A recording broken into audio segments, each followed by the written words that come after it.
कि आज मैं उस धरती पर खड़ा हूँ जहाँ से भारत शुरू होता है और जिसकी मिट्टी देश की सीमा को छूती है। भारत के आदरणीय प्रधानमंत्री श्री नरेंद्र मोदी जी ने पिछले कुछ वर्षों में जो हमारे सीमा के गांव हैं, उन गांवों का विकास भी देश के बाकी हिस्सों से कम न हो बल्कि बेहतर हो, इसके लिए कई योजनाएं भी बनाई हैं और भारत सरकार के निर्देशन में इसका निरंतर प्रयत्न भी हो रहा है। आज हम सब उस धरती पर खड़े हैं जिसने भारत का पहला अध्याय लिखने का संकल्प लिया था। ये बात हम सब जानते हैं कि सीमावर्ती गांव ये भारत के आखिरी गांव नहीं है, बल्कि सीमावर्ती गांव भारत के पहले गांव हैं। और इसलिए मुझे लगता है कि देश के पहले गांव से ही उम्मीद का सूरज भी उगना चाहिए। जब भारत के विकास की कहानी लिखी जाती है तो उस कहानी का पहला अध्याय देश के बड़े शहरों से नहीं बल्कि करोड़, कृष्णा, रठुआ, गिलनाल, बोबिया, कड़ियाला और गुजरचक जैसे गांवों से शुरू हो, ये आदरणीय प्रधानमंत्री जी ने प्रयत्न शुरू किया है। यहीं भारत की सीमा सांस लेती है, यहीं भारत का तिरंगा हवा में लहराता है और यहीं भारत के परिवार पीढ़ियों से अपने घरों, खेतों और सपनों को थामे खड़े हैं।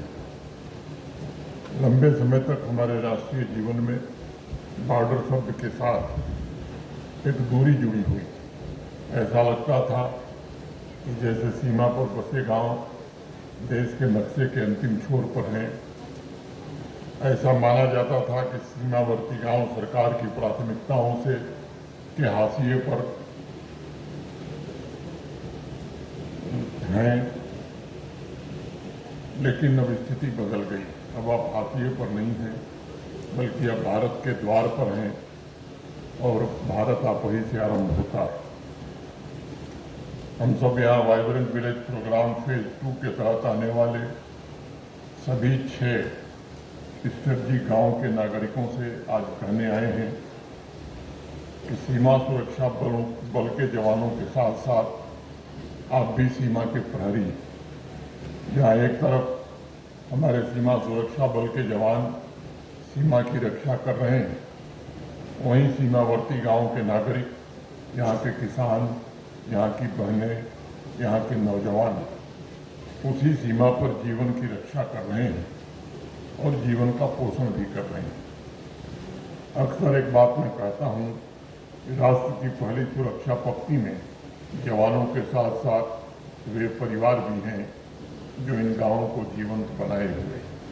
लेकिन ये सच है कि लंबे समय तक हमारे सीमावर्ती गांवों की समस्याओं का समाधान उस गति से नहीं हो सका जिस गति से होना चाहिए। सड़कें अधूरी थीं, बिजली का इंफ्रास्ट्रक्चर अधूरा था, टेलीकनेक्टिविटी की बात ही लोग नहीं सोचते थे। आप सबने उस इतिहास को जिया है और आपसे बेहतर इसे कोई नहीं जानता। आंकड़ों के औसत की बात करें तो 2019 से पहले कठुआ जिले के सीमावर्ती ब्लॉकों में मुश्किल से कुछ 3-4 गांवों की सड़कें बनी।